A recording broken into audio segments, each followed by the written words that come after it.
Hello students, BA part 3 paper 1 की जो आज हमारी पहली क्लास होगी उसमें आप सभी का स्वागत है। मैं डॉक्टर निधि यादव। थर्ड ईयर के पेपर फर्स्ट का जो हमारा पाश्चात्य राजनीतिक विचारकों के इतिहास वाला जो पेपर है उसकी आज हम शुरुआत करेंगे। और उसकी शुरुआत में सबसे सर्वप्रथम आज हम देखेंगे कि प्राचीन यूनानी जो राजनीतिक चिंतन है उसकी क्या विशेषता है। ये वाला जो हमारा फर्स्ट पेपर है, इस संपूर्ण पेपर पाश्चात्य राजनीतिक चिंतकों पर है।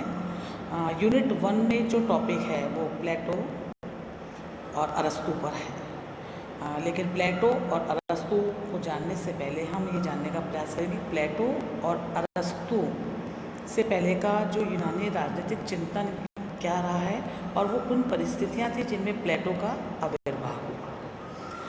यदि हमें पश्चिमी साहित्य, संस्कृति और कला को जानना है तो उसको जानने के लिए हमें सबसे ज़्यादा प्राचीन यूनानी चिंतन की ओर ध्यान देना होगा। प्राचीन यूनान जो था वो छोटे छोटे नगर राज्यों का समूह था और ये जो नगर राज्य थे ये बहुत पास पास छोटे छोटे से और ये सब लोग आपस में जुड़े हुए भी थे। इन नगर राज्यों का जो जीवन एक ही सामाजिक व्यवस्था से जन्मा था, इसलिए इनकी सामाजिक और राजनीतिक संस्थाएं बहुत कुछ आपस में मिलती जुलती थी, लेकिन राजनीतिक दृष्टि से इनमें कुछ भिन्नता भी पाई जाती है। प्राचीन यूनान के नगर राज्यों में वैसे तो बहुत अधिक नगर राज्य थे, लेकिन दो सबसे महत्वपूर्ण नगर राज्य थे जो हमारे इस पेपर से बहुत ज़्यादा संबंधित रहेंगे, वो हैं स्पार्टा और एथेंस। ये दो जो प्रमुख नगर राज्य थे स्पार्टा और एथेंस, इनमें परस्पर प्रतिद्वंदिता थी। जहाँ स्पार्टा के जो लोग थे उनका सामाजिक जीवन बहुत कठोर अनुशासन में बंधा हुआ था और यहाँ पे सैनिक मूल्यों की बहुत ज़्यादा प्रधानता थी। यद्यपि राजनीतिक चिंतन में इनका कोई वैसे तो प्रत्यक्ष योगदान दिखाई नहीं देता है।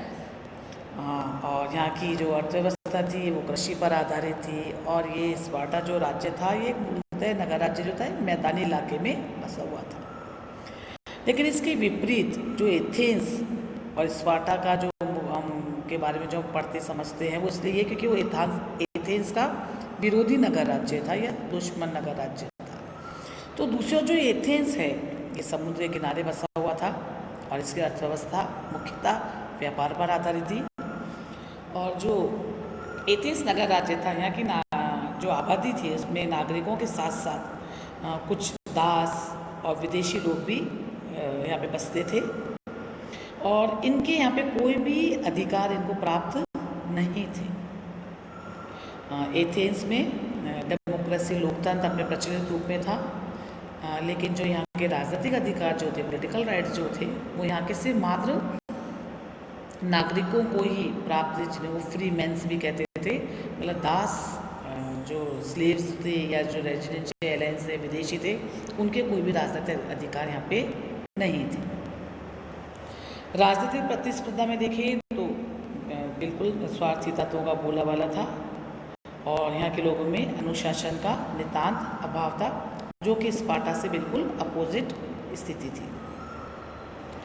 यहाँ के दो प्रमुख विचारक जिनकी हम बात करते हैं, ऐसा कहते हैं हम, जिन पे यूनानी चिंतन, राजनीतिक चिंतन की जो मेन आधार भूमि जिनके ऊपर है, सुकरात और प्लेटो जैसे मनीषी का जन्म एथेंस में ही हुआ था।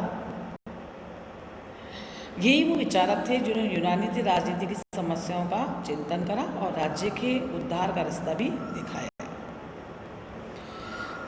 अब आगे हम ये जानने का आज देखेंगे कि यूनानी जो चिंतन है, आज जैसा भी हमने दो नगर राज्यों पर चर्चा करी, एथेंस और स्पार्टा, दोनों के बारे में जाना, हम ये देखते हैं कि जो यूनानी राजनीतिक चिंतन है उनके चिंतन के मुख्य विषय क्या थे। सबसे प्रमुख बात जो यूनानी लोगों के मुख्य जो उनकी रुचि जो दिखाई देती है वो फिलॉसफी, दर्शन शास्त्र में थी। वो ये जानना चाहते थे कि सृष्टि को नियंत्रित करने वाले नियम कौन से हैं। मतलब हमेशा यूनानी लोग सृष्टि की सृजनात्मकता की को और ये मानते थे कि जो तर्क बुद्धि की रचना मानते थे और वो जानने का हमेशा वो जानने के लिए आतुर रहते थे कि सृष्टि को नियंत्रित करने वाले नियम कौन से हैं। दूसरी बात, प्राचीन यूनानी ये मानते थे कि जो राज्य है वह जीवन की आवश्यकताओं की पूर्ति के लिए अस्तित्व में आता है और सद्जीवन की प्राप्ति तक बना रहता है।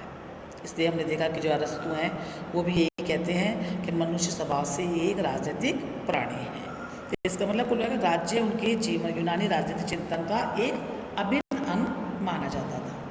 और इसलिए ये भी इससे भी जुड़ी एक बात और सामने आती है कि अगर राज्य उनके लिए बहुत इम्पोर्टेंट है तो देखिए कि राज्य की जो गतिविधियाँ होंगी उनमें जो एक्टिव पार्टिसिपेशन है या जो भी सक्रिय सहभागिता है नागरिकों से आशा की जाती है कि उसमें अपनी सक्रियता से अपनी भागीदारी भी सहभागिता भी प्रदर्शित करेंगे।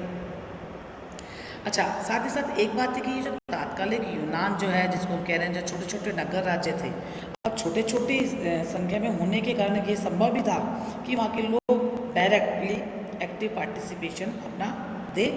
क्यों? क्योंकि जो सारे नागरिक होते थे वो एक दूसरे से परिचित होते थे और समय समय पर एक जगह इकट्ठे होकर अपने नगर के बारे में कोई सर्वमान्य निर्णय ले सकते थे। इसलिए ही यूनान ने एक प्रत्यक्ष लोकतंत्र का जो हमारा कॉन्सेप्ट है, प्रत्यक्ष लोकतंत्र का जो विचार है, डायरेक्ट डेमोक्रेसी का जो विचार है वो यूनानी नगर राज्यों से अस्तित्व में आता है। इसके अतिरिक्त भी बहुत से ऐसे तथ्य जिनके बारे के अंदर कानून के बारे में, प्राकृतिक अधिकारों के बारे में, ऐसे बहुत से अनेक ऐसी बातें थी जिनके बारे में तर्क बुद्धि का जैसे हम चर्चा कर चुके हैं, राज्य के कार्यों के बारे में, इन सब के बारे में यूनानी राजनीतिक चिंतन के प्रमुख फेवरेट विषय रहे हैं। प्राचीन यूनान के राज्य चिंतन में जो हम विचारकों का जिनका अध्ययन जो हमारे कोर्स के अंदर आता है वो प्लेटो से प्रारंभ होता है, लेकिन प्लेटो को जानने से पहले उनके गुरु सुकरात के बारे में जानना ठीक रहेगा। अगली कक्षा में हम सुकरात के बारे में अपने अध्ययन को जान करके अपने अध्ययन को प्रारंभ करेंगे। धन्यवाद।